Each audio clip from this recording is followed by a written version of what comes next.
शान्ताकारं भुजगशयनं पद्मनाभं सुरेशं विश्वाधारं गगनसदृशं मेघवर्णं शुभांगं लक्ष्मीकान्तं कमलनयनं योगिभिर्ध्यानगम्यं वन्दे विष्णुं भवभयहरं सर्वलोकैकनाथम् वरुणेन्द्ररुद्रमरुतः स्तुन्वन्ति दिव्यैस्तवे वेदे साङ्गपदक्रमोपनिषदे गायन्ति यं सामगाः ध्यानावस्थिततद्गतेन मनसा पश्यन्ति यं योगिनो यस्यान्तं न विदुषुरासुरगणा देवाय तस्मै नमः देवाय तस्मै नमः। श्रीमद् भगवद गीता के 16वां अध्याय देवासुर संपद विभाग योगो नाम षोडशोऽध्याय है। इसमें हमने पहले देवी संपत्ति देखी, फिर आसुरी संपत्ति को विस्तार से देख रहे हैं। आसुरी संपत्ति में हमने देखा कि जो असुर बुद्धि के लोग हैं वो अनेक तरह के आशा पाश से बंधे हुए हैं, काम क्रोध के परायण है और उनका एक ही लक्ष्य होता है कि ये प्राप्त कर लिया, अब ये प्राप्त करना शेष है। इसी तरह उनका जीवन व्यतीत होता है। इस शत्रु को मार दिया, ये शत्रु मारना भी शेष है। अपने आप को ईश्वर मानते, अपने आप को भोगी मानते, अपने आप को सिद्ध मानते, अपने आप को बलवान मानते। उनको लगता है कि इतना बड़ा मेरा परिवार है, इतने लोग मेरे सर्कल में है, मेरे इतनी जान पहचान है, तो मेरे बराबर अब कौन है। रावण को जैसे लगता था ना, मेरे बराबर मेरे तुल्य कौन है।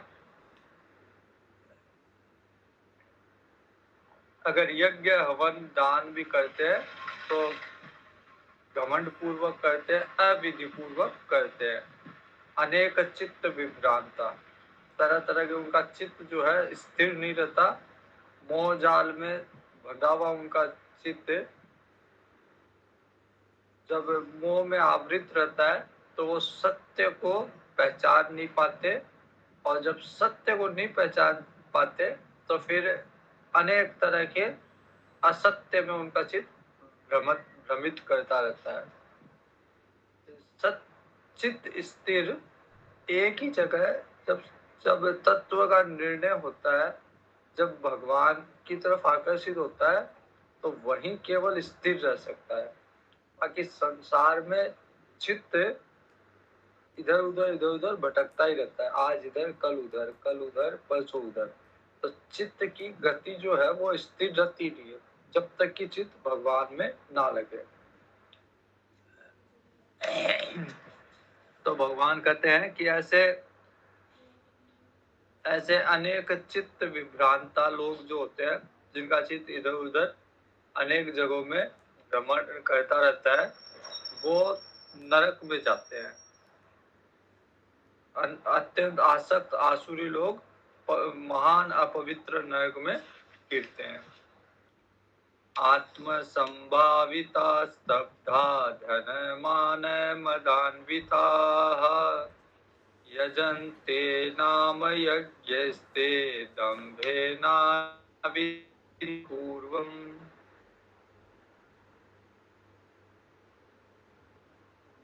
तो अपने आप को श्रेष्ठ मानते हैं ऐसे आसुरी स्वभाव वाले पुरुष, घमंडी लोग अपने आप को श्रेष्ठ मानते हैं और धन के मान के मद में से युक्त होकर केवल नाम मात्र के लिए ही यज्ञ करते हैं। अगर कहीं उनको, जैसे बहुत सारी जगह होता है कि स्टेज पे जैसे कोई साधु बैठा है तो बहुत सारे लोगों को बुलाएंगे, उनसे माला पहनाएंगे। तो कई लोग ऐसे आते हैं जिनका मतलब स्पष्ट दिखता है कि इनमें कितना अहंकार है। माला पहनाने में भी उनको अहंकार, मतलब उनका लगता है कि ये मतलब बड़े अहंकार से माला पहना रहे हैं। या कई लोग केवल फोटो खिंचाने के लिए, श्रद्धा से नहीं, केवल फोटो खिंचाने के लिए सारी चीजें करते हैं। तो ये जो आसुरी स्वभाव वाले हैं, वो लोग भी मान, धन और मान के मद से युक्त होकर केवल नाम मात्र के लिए यज्ञ का, और वो भी अविधि पूर्वक, उसमें भी विधि का पालन नहीं करेंगे। जैसे उनकी इच्छा हुई, जैसे उनका मन किया, वैसे वो लोग यज्ञ करते हैं। अहम जैसे दक्ष प्रजापति ने शिव जी को नीचा दिखाने के लिए यज्ञ किया था। तो उस तरह से ही लोग या तो अपने मान प्रतिष्ठा को ऊपर बढ़ाने के लिए यज्ञ हवन करते हैं, या किसी दूसरे को नीचा दिखाने के लिए यज्ञ हवन करते हैं, आसुरी स्वभाव वाले। अहंकारं बलं दर्पं कामं क्रोधं च संश्रिताः मामात्म परदेहेषु प्रद्विषन्तो व्यसूयकाः। अहंकार में, बल में, घमंड में, कामना में, क्रोध में, इनके ही परायण रहते हैं। उनमें दुनिया भर का अहंकार रहता है।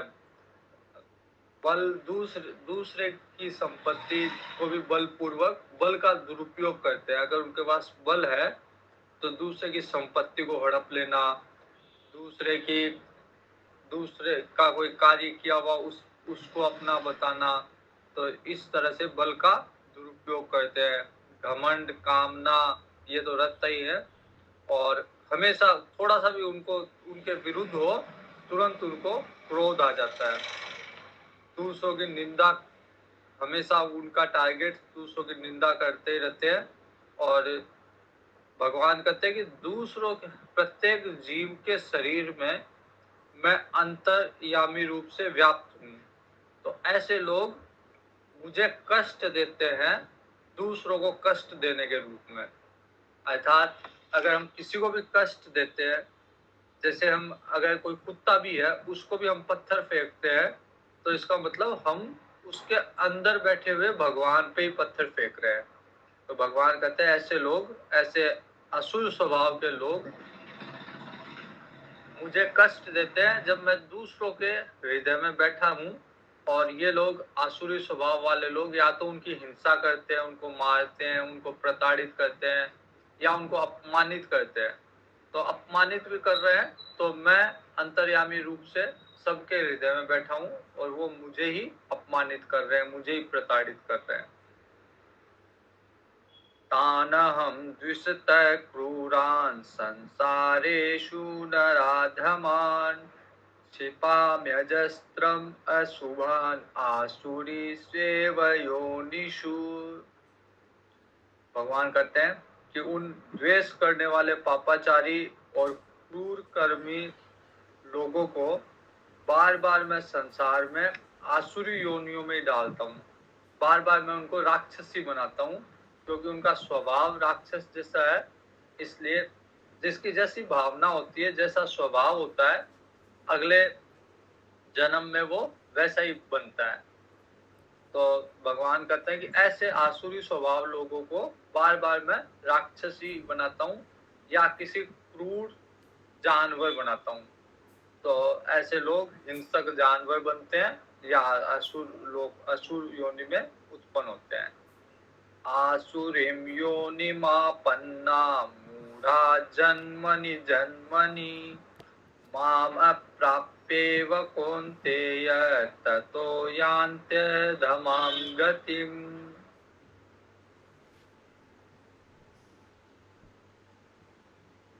तो भगवान कहते हैं कि ऐसे मूढ़ लोग को कभी भी मुझे प्राप्त नहीं कर सकते। वो चाहते भी नहीं है, भगवान को प्राप्त करना उनका लक्ष्य भी नहीं है, इसलिए वो भगवान को कभी प्राप्त कर भी नहीं सकते। तो फिर क्या होते हैं, वो भगवान को प्राप्त नहीं करते हैं और बार बार नीच योनियों में जन्म लेते हैं और घोर नरक में पड़ते हैं, फिर आते हैं, फिर भी नीच योनि में ही जन्म लेते हैं और फिर क्रूर कर्म करते हैं, आसुरी प्रकृति से वशीभूत होकर ऐसा कर्म करते हैं और फिर नरक में जाते हैं। तो उनका चक्र जो है वो नरक से उठ के आके फिर किसी क्रूर योनि में या किसी हिंसक पशु के रूप में या किसी असुर के रूप में जन्म लेते हैं, फिर नरक में जाते हैं। तो जैसा कर्म करेंगे उसके भुगतान के लिए उसे नरक में जाना पड़ेगा और वहां से फिर आके वो असुर के रूप में ही जन्म लेंगे। त्रिविधम नरकस्वेदम द्वारम नाशनमात्मनः काम क्रोध तथा लोभ तस्मात् एतत्त्रयम् त्यजेत्। रामचरितमानस में भी 3 या 4 बार ऐसी चौपाई आई है और यहाँ पे भी भगवान कहते हैं कि मुख्य रूप से नरक के 3 द्वार हैं, 3 ऐसी चीजें हैं जिसके द्वारा व्यक्ति नरक में जाता है और वो है काम, क्रोध और लोभ। जब व्यक्ति में अलग अलग भिन्न भिन्न तरह की कामनाएं होती है, क्रोध के वशीभूत होकर व्यक्ति को पता नहीं चलता तो क्या है। ज्यादातर अपराध व्यक्ति क्रोध में करता है। जब क्रोध आता है तो क्रोध में उसको पता नहीं रहता, क्रोध के बाद में अगर 10 मिनट भी उसका क्रोध शांत हो जाएगा फिर कोई अपराध नहीं करता। तो ज्यादातर जो अपराध होते हैं वो क्रोध के वशीभूत, क्रोध के आवेश में ही होते हैं। तो भगवान कहते हैं 3 नरकों के द्वार है या 3 ऐसी चीजें हैं जिसके द्वारा व्यक्ति नरक में जाता है, काम, क्रोध और लोभ। तो जब कामना उत्पन्न होती है, किसी भी चीज की, किसी भी वस्तु की कामना उत्पन्न होती है तो फिर व्यक्ति को किसी भी हालत में वो चाहिए। उसको लगता है कि कैसे भी करके ये चीज तो मेरे पास होनी चाहिए। उसके लिए फिर वो कामना की पूर्ति के लिए गलत रास्ता भी अपनाने को तैयार होता है। तो फिर वो उसके लिए झूठ बोलता है, चोरी करता है। तो जो नरक जाने के रास्ते हैं वो सारे के सारे चीजें वो अपनाता जाता है। तो कामना अगर प्रबल हो जाए फिर व्यक्ति उसके लिए कुछ भी करने को तैयार होता है और उसके लिए कैसा भी गलत रास्ता अपना लेता है। तो काम, क्रोध और लोभ के अंदर व्यक्ति ये नहीं देखता कि मैं दूसरे का नुकसान पहुंचा रहा हूँ, ये नहीं देखता मैं झूठ बोल रहा हूँ, बस उसको लाभ होना चाहिए, उसको उसके लोभ की पूर्ति होनी चाहिए, उसके लिए वो किसी भी हद तक गिरने को तैयार है। तो ये 3 जो अवगुण है, काम, क्रोध, लोभ, ये तीनों ही नरक में ले जाने के मुख्य द्वार है। इसलिए भगवान कहते हैं तस्मात् एतत् त्रयम् त्यजेत्, इसलिए इन तीनों को छोड़ दो। ज्यादा अगर समझ में नहीं आता तो केवल इन 3 चीजों को छोड़ दो, कभी नरक में नहीं जाओगे, काम, क्रोध और लोभ। एतैर्विमुक्त कौन्तेय तमोद्वारे स्त्रिभिर्नरः आचरत्यात्मनः श्रेयः ततो याति परां गतिम्। तो जो व्यक्ति इन तीनों नरकों के द्वारों से मुक्त है वो कल्याण का आचरण करता, वो अपने इन तीनों द्वारों से मुक्त होकर व्यक्ति अपने उद्धार का, अपने कल्याण का आचरण करता है और परम गति को प्राप्त होता है, परम गति की तरफ जाता है। परम गति क्या है? भगवान कहते हैं मुझको ही प्राप्त होता है। तो जो जिसमें काम नहीं है, क्रोध नहीं है, लोभ नहीं है, वो भगवान को प्राप्त करता है। रामचरितमानस में वाल्मीकि जी कई बार कहते हैं कि भगवान जिसमें काम नहीं है, क्रोध नहीं है, लोभ नहीं है, वो तुम समान रघुराया, कि आपके बराबर ही है वो। तो हम लोगों में क्योंकि ये दोष है, काम है, कामना है, तरह तरह की क्रोध आता है, लोभ रहता है, इसीलिए हम और भगवान से अलग हैं। भगवान कहते हैं जीव नित्य ममे वांसो जीव लोके जीव भूत सनातन है। ये जीव मेरा ही अंश है, लेकिन हम में कुछ खराबी आ गई, कुछ हम में दोष उत्पन्न हो गए। वो दोष यही है, काम, क्रोध, लोभ। अगर इन तीनों को सुधार ले, इन तीनों से ऊपर उठ जाए, इन तीनों से मुक्त हो जाए, तो फिर हम में और भगवान में ज्यादा अंतर नहीं है। भगवान कहते हैं कि फिर वो मुझे ही प्राप्त होते हैं, ऐसे व्यक्ति जो इन तीनों से मुक्त। यह शास्त्र विधि मुत्सृज्य वर्तते काम कारतः न स सिद्धिमवाप्नोति न सुखम न पराम गतिम।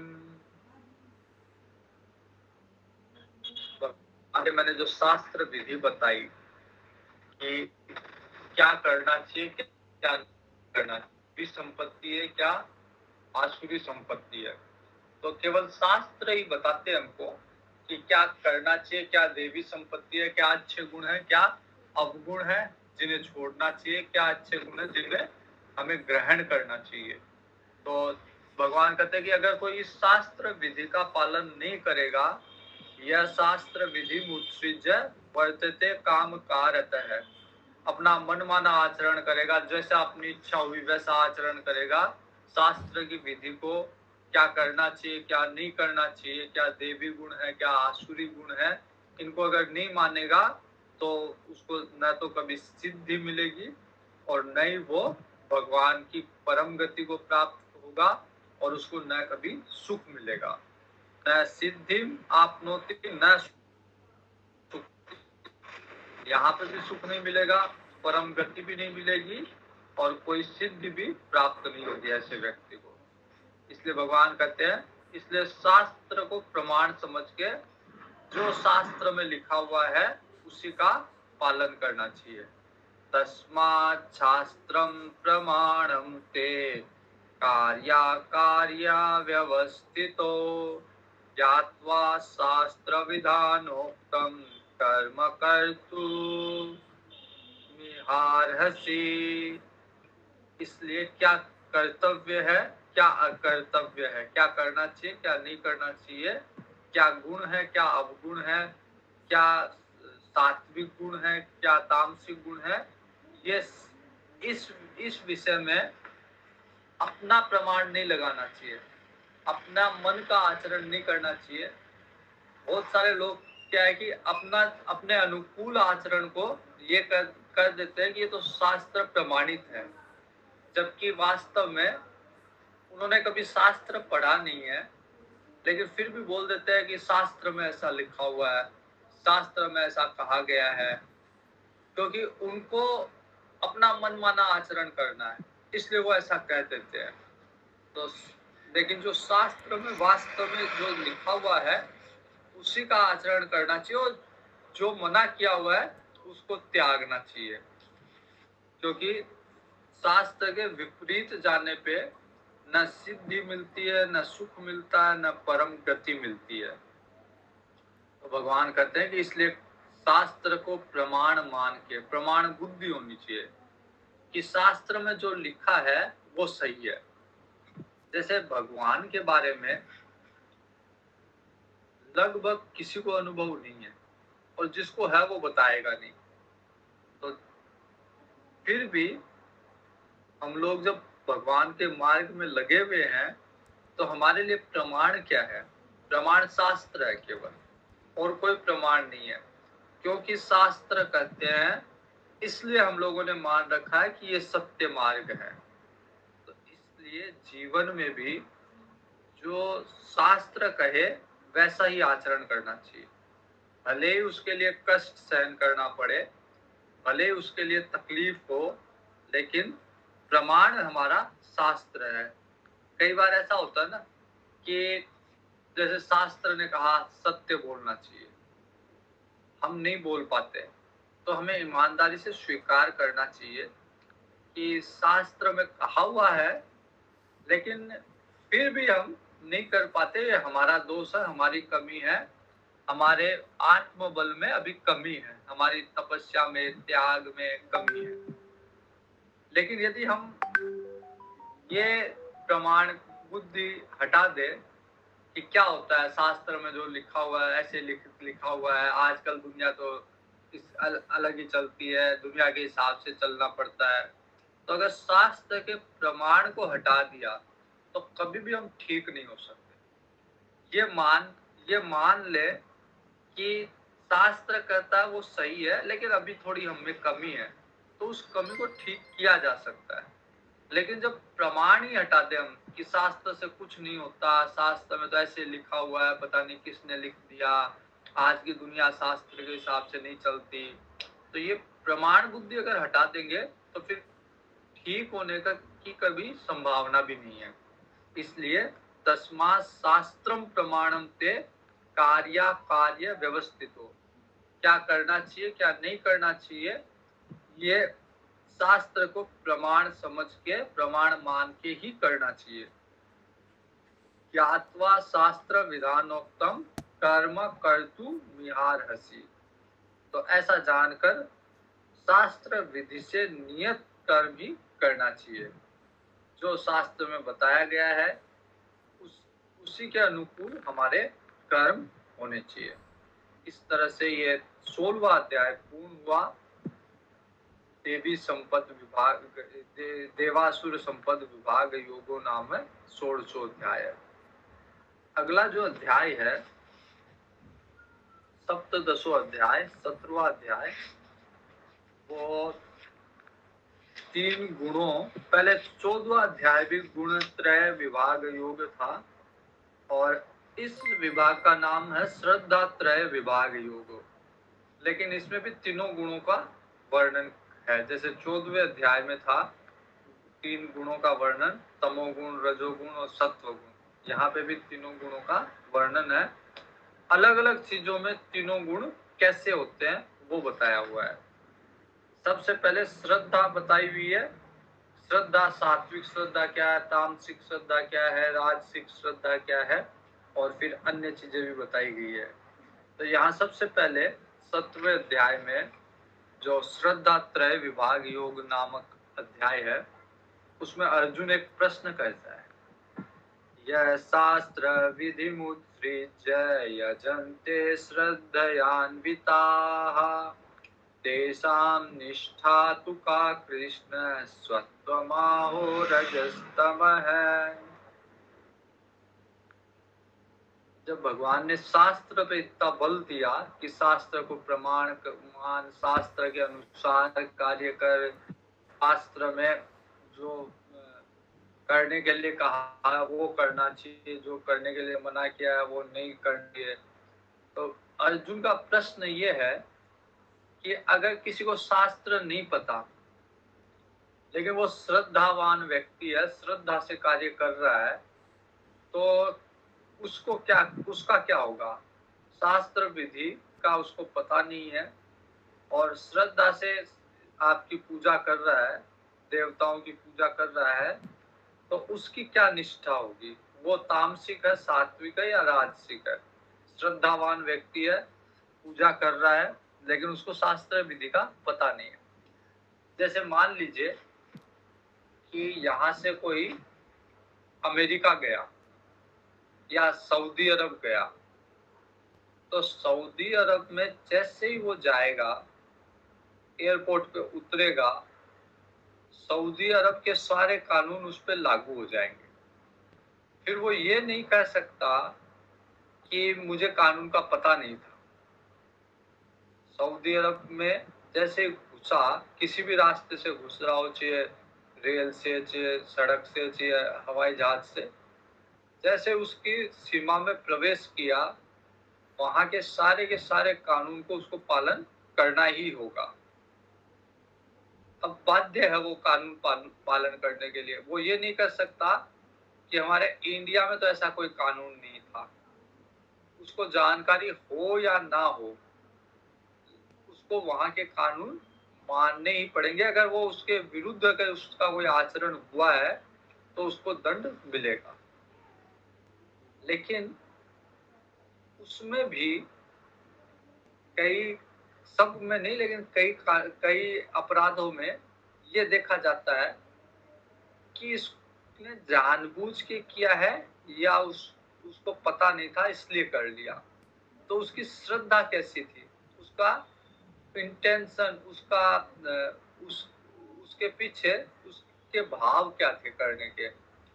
वो अगर जानबूझ के कर रहा है तब तो उसको कठोर सजा मिलेगी, और साधारण कोई उसने गलती की है बिना जाने तो उसमें सजा को माफ करने का प्रावधान भी रहता है। तो अर्जुन ये पूछ रहा है कि कोई श्रद्धा से आपका पूजन कर रहा है लेकिन उसको शास्त्र की विधि नहीं पता, तो फिर उसको क्या माना जाएगा, वो तामसिक है, राजसिक है या सात्विक है।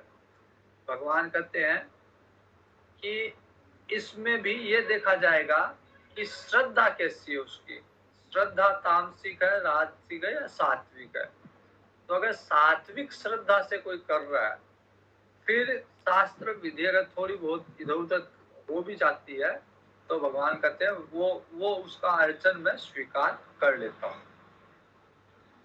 श्री भगवान उवाच त्रिविधं भवति श्रद्धा देहिनां सा स्वभावजा सात्विकी राजसी चैव तामसी चेति तां शृणु।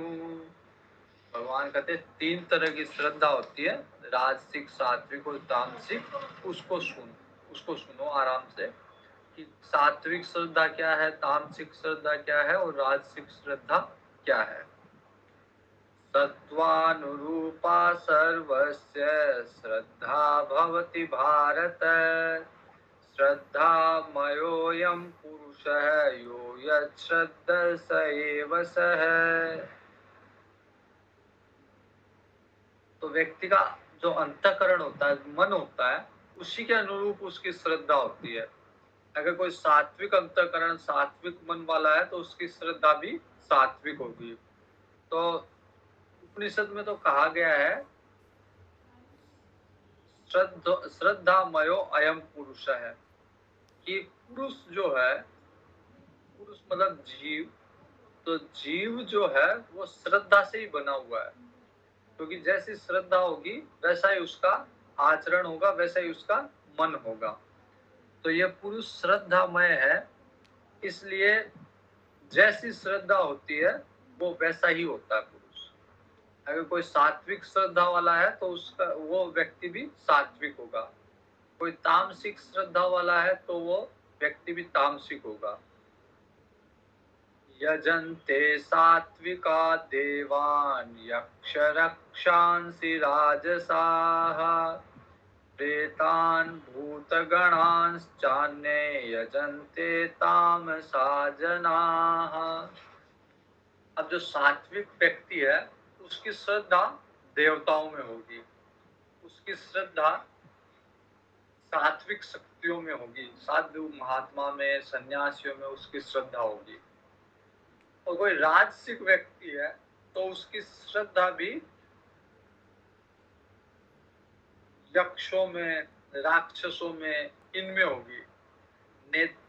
भौतिक जगत में देखे तो उसकी श्रद्धा नेताओं में, राजाओं में, इनमें होगी। और कोई तामसिक श्रद्धा वाला है तो उसकी श्रद्धा होगी भूत, पिशाच, प्रेत, इनमें उसकी श्रद्धा होगी। वो अपना काम करवाना चाहता है भूत से, वो चाहता है कोई भूत मिल जाए, कोई प्रेत मिल जाए। तो जो तामसिक श्रद्धा वाला है उसकी श्रद्धा भूत, पिशाच, प्रेत में। राजसिक वाले की श्रद्धा यक्ष, गंधर्व, और सात्विक वाले की श्रद्धा देवताओं में। शास्त्र विहितं घोरं तप्यन्ते ये तपो जनाः दम्भाहंकार संयुक्ताः कामराग बलान्विताः कर्षयन्तः शरीरस्थं भूतग्रामम् अचेतसः मां चैवान्तः शरीरस्थं तान विद्यासुर निश्चयान। भगवान कहते हैं कि जो मनुष्य केवल मन की कल्पना से और तप करता है, शास्त्र विधि का उल्लंघन करके या शास्त्र विधि को नहीं के मन कह रहा है इसलिए घोर तप कर रहा है, तो ऐसा तप जो है वो दंभ और अहंकार से युक्त है, कामना, आसक्ति और बल के अभिमान से भी युक्त है।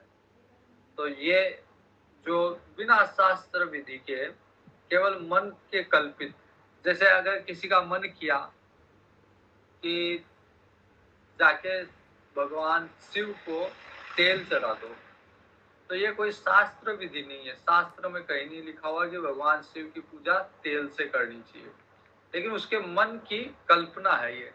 उसने ये मन में एक कल्पना कर ली, तो इस तरह की कल्पना उसका अहंकार है, उसका दंभ है, या वो कोई कहीं से सुन आया वो कि उसकी कोई कामना की पूर्ति भगवान शिव के तेल चढ़ाने से होगी, तो कामना की पूर्ति के लिए अगर वो ऐसा कुछ कर रहा है, अहंकार में या आसक्ति में कर रहा है या अभिमान में कर रहा है, तो ये सब चीजें तामसिक चीजें हैं। और शरीर अपने शरीर में भी या अन्य के शरीर में, भगवान कहते हैं कि मैं सबके शरीर में हूँ, मैं उसके शरीर में भी हूँ, मैं अन्य के शरीर में भी हूँ। अगर कोई अनावश्यक रूप से अपने शरीर को या अन्य के शरीर को प्रताड़ित कर रहा है, उसको कष्ट पहुंचा रहा है, जैसे लोग कई बार बहुत उग्र तपस्या करते हैं, शरीर को कष्ट पहुंचाते हैं, भगवान कहते हैं उसके शरीर में मैं बैठा हूँ। तो अगर वो अपने शरीर को कष्ट पहुंचा रहा है तपस्या के नाम पे, तो वो मेरे को कष्ट पहुंचा रहा है। तो शरीर रूप में स्थित भूत समुदाय को और अंतःकरण में स्थित परमात्मा को कृष करने वाला अज्ञानी है, वो आसुरी स्वभाव वाला है। तो कई लोग बहुत इस तरह की जो तपस्या करते हैं, उल्टे लटक जाना या अग्नि जला के उनमें तपस्या करना, भगवान कहते हैं ये जरूरी नहीं है। ये सब चीजें इसके द्वारा व्यक्ति अपने आप को कष्ट पहुंचा रहा है, तो एक तरह से मेरे को ही कष्ट पहुंचा रहा है। आहारस्त्वपि सर्वस्य त्रिविधो भवति प्रियः, यज्ञस्तपस्तथा दानं तेषां भेदम् इमं शृणु। भगवान कहते हैं इसी तरह आहार, यज्ञ, तप, दान, ये भी सात्विक, राजसिक और तामसिक है। इनको भी मैं विस्तार से कहूंगा कि क्या सात्विक आहार है, क्या राजसिक आहार है, क्या तामसिक आहार है, क्या सात्विक यज्ञ है, क्या राजसिक यज्ञ है, क्या तामसिक यज्ञ है, क्या कौन सा तप और कौन सा दान सात्विक है, राजसिक है और तामसिक है। तो इसको हम कल देखते हैं, कल देखते हैं इसको। नमस्ते गुरुदेव। हाँ नमस्ते, बोलिए। गुरुदेव, मैं बंटी की बहन बोल रही हूँ। मेरे को ये पूछना था कि अशांत मन को शांत करने के लिए कौन सा मंत्र बोला जाए, मतलब उसका उच्चारण किया जाए। आपका मन किस में लगता है, कौन से भगवान में लगता है? मेरा महादेव में। महादेव ना, तो महादेव के संबंधित कोई मंत्र बोलो, जो इष्ट देव हो ना, हाँ। उसी का कोई। अच्छा, मैंने गुरु मंत्र लिया हुआ है, तो क्या मैं वो उच्चारण कर सकती हूँ? गुरु मंत्र अगर लिया हुआ तो गुरु मंत्र ही बोलना चाहिए। भले ही गुरु मंत्र, जैसे भले गुरु मंत्र दूसरा हो, ठीक है, ओके। जय श्री राम। समझ में आ रहा है? जो पढ़ रहे हैं वो समझ में आ रहा है? हाँ, आ रहा है। आ जाएगा, अगर नहीं भी आएगा कोई बात नहीं, धीरे धीरे आ जाएगा, है ना? हाँ ठीक है, जय श्री राम। पूर्णमिदं पूर्णात् पूर्णमुदच्यते पूर्णस्य पूर्णमादाय पूर्णमेवावशिष्यते। शांति शांति शांति। हरि ओम श्री गुरुभ्यो नमः।